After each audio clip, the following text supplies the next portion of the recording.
Here are 15 strict rules that Ferrari enforces to control who can buy their cars, and they reveal a business strategy so ruthless that it's turned automotive exclusivity into an art form. In 2024, Ferrari delivered just 13,752 cars worldwide. To put that in perspective, that's less than what Toyota sells before lunch on any given day. Yet Ferrari generated over 6.6 billion euros in revenue and maintains a market valuation of more than $75 billion. That's roughly 1.5 times the market cap of Ford or General Motors, companies that produce millions of vehicles annually. This isn't an accident. This comes from a philosophy that Enzo Ferrari established back in 1947 when he built his first car in Maranello, Italy. From the very beginning, he wasn't chasing sales, he was chasing legacy. Enzo famously insisted on producing one car less than the market demands, and current CEO Benedetto Vigna still follows that exact mantra today. But Ferrari's exclusivity goes far beyond limited production numbers. The company has developed what amounts to a customer screening system that would make elite country clubs jealous. They don't just sell cars, they curate owners. The vetting process begins before you even walk into a dealership. Ferrari conducts extensive background checks on potential buyers, examining credit history, social standing, and legal history. If you have never owned a Ferrari before, your chances of buying a new one drop significantly. Most dealerships prefer to sell only to buyers who are at least 40 years old. Even then, you are expected to prove your worthiness by purchasing at least one lesser Ferrari before they will allow you to buy something higher in their range. Once you do manage to purchase a Ferrari, the restrictions are just beginning. You cannot sell your new Ferrari within the first year of purchase to prevent flipping. For limited edition models, this restriction extends to 2 years after delivery. You cannot modify the engine, change the bodywork, or paint the car without Ferrari's explicit approval. You cannot remove the Ferrari badge. And if Ferrari allows you to buy one of their expensive cars, you must agree to have it serviced only at their officially approved repair shops. Take the car to a local garage, and your warranty will be canceled immediately.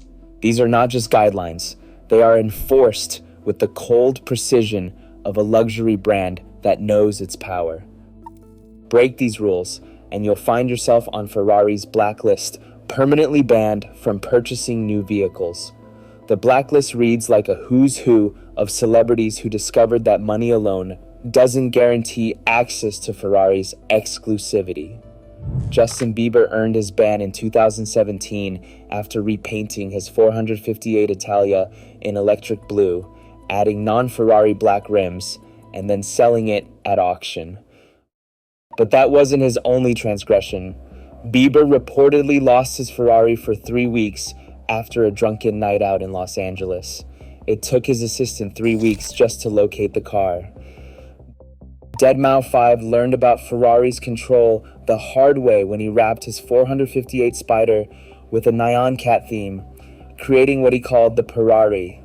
The custom livery became a sensation overnight and even won an award at the Gumball 3000 Supercar Rally.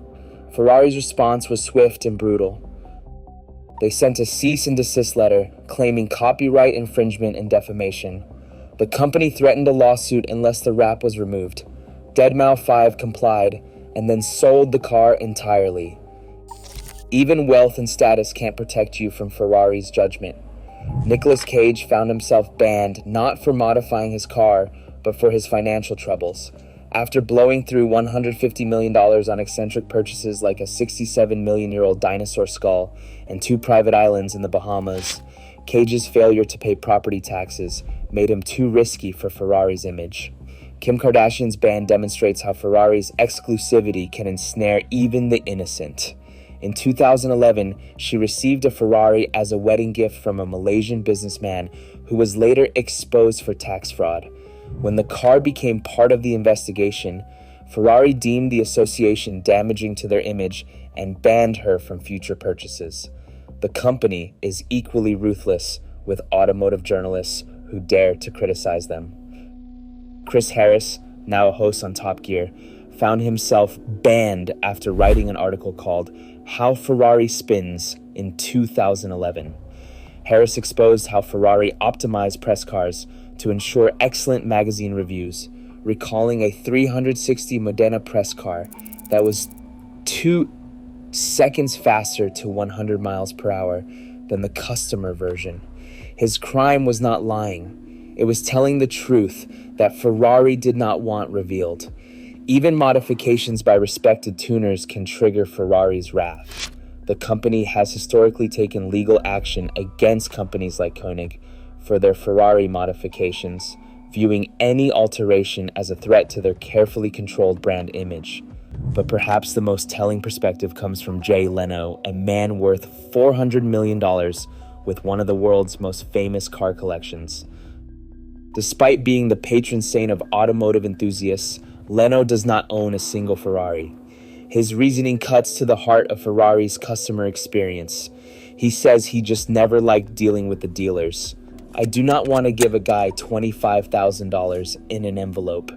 He compares the Ferrari purchase experience to rich guys who go to a dominatrix to get abused. Leno contrasts this with his McLaren experience. He says he bought his McLaren and he paid exactly the sticker price. Buying it was a terrific process. They called him one day and said, "Oh, there is an upgrade from 592 horsepower to 617. You want the upgrade?" He asked how much it cost. They said it is free. For Leno, the difference in customer treatment was stark enough to avoid Ferrari entirely. Yet Ferrari's strategy works precisely because it's so exclusive. The company's financial performance reveals the power of manufactured scarcity.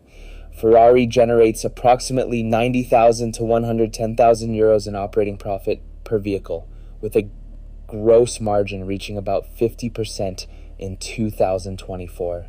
That's roughly 5 times that of General Motors. Their EBIT margin of 27.1% is virtually unheard of in the automotive industry. The numbers become even more staggering when you consider demand. Ferrari's CEO Benedetto Vigna recently stated that demand outpaces supply by over 300%. When Ferrari revealed the F80 hypercar in October 2024, all 799 units were pre-sold at $3.9 million each before the car was even available for test drives. The secondary market immediately responded, with German dealers listing build slots, not actual cars, just the right to buy one, for over 6 million euros, nearly double the factory price. This scarcity is not accidental. It is the cornerstone of Ferrari's business model. As Vigna explains, we always want to push the quality of revenues over quantity. He says seeing a Ferrari on the road should be like seeing a rare and exotic animal, and the company's production strategy ensures that remains true. The strategy even extends to employees. Chief Marketing Officer Enrico Galliera explains their philosophy. With such limited production and clients waiting so long to get their car, it is not appropriate if the car is delivered to employees. Even Ferrari's own workforce must wait behind paying customers. Ferrari also maintains strict color policies that further demonstrate their control. Herbert Appelroth, former president and chief executive officer of Ferrari Australasia, states bluntly that Ferrari rejects the exterior color pink. Ferrari would never produce a pink car. This policy has cost several celebrities their ownership privileges, including Blac Chyna, who had her Ferrari repainted in Barbie pink. The exclusivity even extends to ownership of competing brands. Reports suggest Ferrari bars collectors who own Lamborghinis from getting on VIP lists for limited edition cars, regardless of how many Ferraris they have previously purchased. As Ferrari transitions into the electric age, with their first fully electric model launching in late 2025, they are maintaining the same exclusivity principles that Enzo established nearly 8 decades ago. The company continues to operate on its foundational belief that the perfect model is always the next one, ensuring their customers remain perpetually wanting. Ferrari's refusal to let everyone buy their cars isn't a limitation, it's their greatest strength.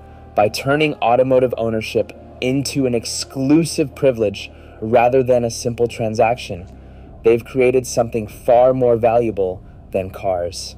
They've created desire itself, bottled it, and learned to sell it one unit at a time, always keeping production exactly one car short of what the market demands. In an industry obsessed with growth and market share, Ferrari has proven that sometimes the most profitable strategy is knowing exactly when to say no.